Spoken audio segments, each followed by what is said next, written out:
foi recebido pelo presidente Léo e depois de alguma conversa entre os dois, eu fiz uma pergunta a ele, digo, doutor João Osório, o seu pessoal foi bem tratado? Faltou alguma coisa? De maneira alguma.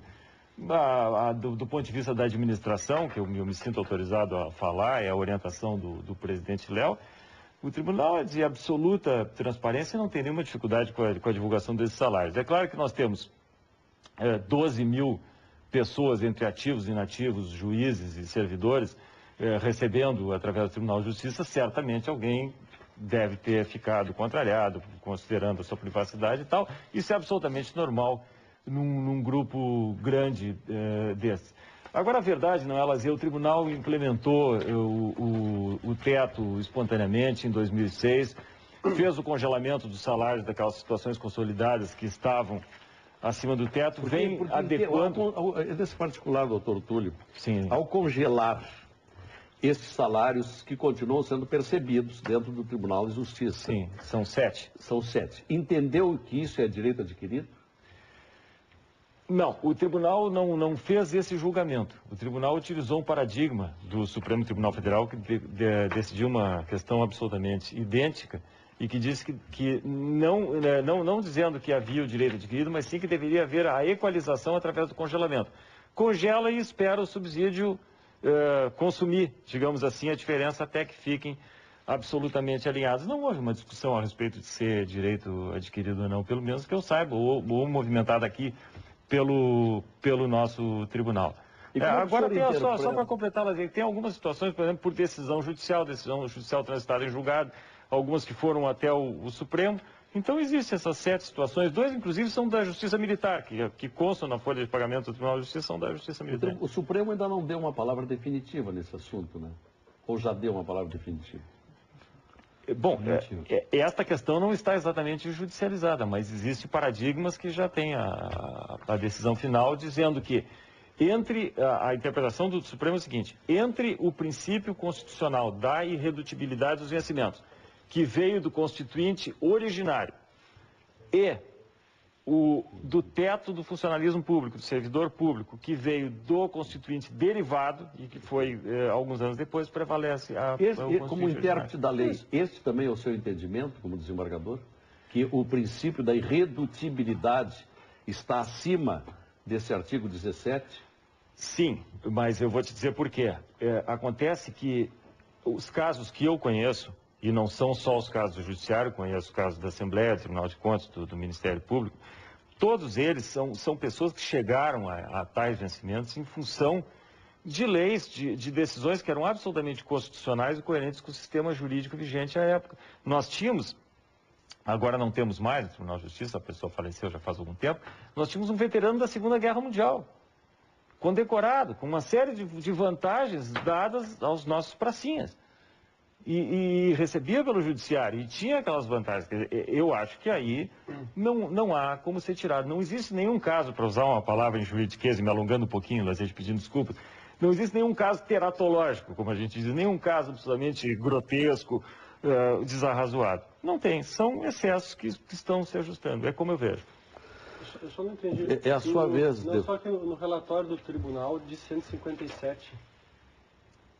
127 no Tribunal de Justiça e 161 nativos acima do teto. No Tribunal de Justiça? Qual é o total do Tribunal de Justiça? Não. É o relatório aqui. Não, deputado. O tribunal tem 7 acima do teto. O que existe são salários que estão acima daquele valor, que é o valor do subsídio, mas aqui são todos salários de juízes.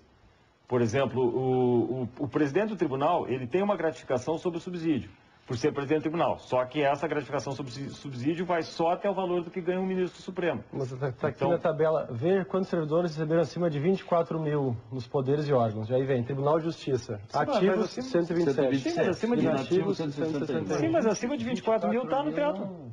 24 mil está dentro do teto. Não, mas aí diz acima de 24. Está no teto. Não, na minha tabela aqui, o que está acima de 26.723 no Tribunal de Justiça, de inativos, são 4. Nativos são 4.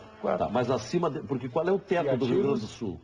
20 24? Não. 26 mil. O teto é 26. Não, o teto é nacional. O Supremo disse que o teto é nacional. Não, o teto para STF é 26, né? São dois, para o Rio Grande do Sul. E para os servidores do Tribunal de Justiça é 24. Me permite, não pode ser o salário do ministro. Não, só um pouquinho, deputado. São dois conceitos. Não tem proporcionalidade? Não, pera só um pouquinho. São dois conceitos diferentes. Subsídio, que é o salário do procurador, é o salário do juiz, é 24.100. Esse é calculado proporcionalmente ao que ganha o ministro do Supremo. Teto, ou seja, a maior remuneração que um servidor pode ter é o que ganha o ministro do Supremo, é 26.700. Por exemplo, vou dar o exemplo do presidente do tribunal, que eu não tenho nenhuma dificuldade de dar, porque está na lei e me autorizou a dizer isso. Ele ganha o quê? Ganha o subsídio. Ele tem uma gratificação de 25% sobre o subsídio. Está na Lei Orgânica da Magistratura Nacional. Sim, mas ele percebe só até o 26.700. Aí ele para. O resto é descartado. Por quê? Porque é uma situação atual. Se fosse uma vantagem que ele tivesse lá de 1970, ele estaria ganhando. 26.700 é o salário do ministro STF. Exato. Então o teto é 26.700. O teto nacional também. O teto não. Para os servidores, pela lei estadual, é o teto do desembargador. Eu falei, o subsídio é o desembargador. Pois é, isso que eu quero dizer. Sim, mas então, aí no tribunal como um todo... Não, mas é que esses números aqui são todos de juízes. Sim, mas no Tribunal de Contas não. Mas nós estamos dizendo a mesma coisa, deputado. Estamos dizendo a mesma coisa. Os que ultrapassam o patamar estabelecido pelo Tribunal de Contas, com base nesses dois conceitos, são 7 no tribunal. Deputado Marquesan, sua vez. Só um pouquinho. Juízes e desembargadores. Mas os servidores não. Não, também. O teto para os servidores não é 26.700. Não, é 24.100. É 24. Tá, mas acima do teto, então, no tribunal, tem 127 ativos. Não, são juízes esses. Compreende? Esses são juízes. Os 127 são juízes? São juízes. Juízes e desembargadores. Mas tem juízes também de primeiro grau ali? Tem, porque tem juiz aí que tem 40 anos de serviço. E aí tinha o salário do tempo que havia as vantagens do tempo de serviço. E os inativos 161? Também. São todos juízes e desembargadores ou tem funcionário também? Não, eu acho que tem um funcionário, agora eu não sei dizer de cabeça. Eu sei que somando todos dá 7, entre ativos e inativos. É o valor, é o número do tribunal que passa. São só 7. Deputado Marquesan, o que o senhor tem a dizer? Eu só pode ter absoluta certeza disso aí, deputado. Eu já oficiei ao tribunal há uns 2 anos atrás. Essa é eu diria assim, uma posição nossa, né? De 2 anos, 3 anos atrás. E na resposta já ao tribunal já veio essa informação, antes do subsídio passar para 26.700. Essa aqui o tribunal respondeu para o deputado Marcos Zé Pisciori em 28 de maio de 2009. Isso aí. O presidente era o desembargador Armínio. Só que o subsídio e o subsídio também do ministro Supremo eram valores diferentes. E aquela situação que é a situação que foi replicada. É verdade, era exatamente essa. Número que não foi... Eu acho que talvez nós não estejamos dizendo coisas tão diferentes. Na verdade, a mistura entre só teto aqui esse número aqui são juízes e que no entendimento de vocês fica no teto de 26.700. E eu só tenho aqui a reiterar o que eu tenho dito, né? Que eu acho que a Constituição disse, através do seu legislador, que tinha um teto, um limite, que era o limite que nós todos queremos pagar para os nossos servidores, para o servidor público, nós, cidadãos, né? E que isso foi reiteradamente expresso através de várias composições da Câmara Federal, né? Reiterando que o limite é o salário do ministro do STF. Então, eu não vejo como ter um outro entendimento diferente. E parece que a vontade de expressar o legislador, ela está clara, né? Ela, inclusive, no ato das disposições transitórias, chega a dizer, serão imediatamente reduzidos aos limites dela decorrentes, que é o teto, né?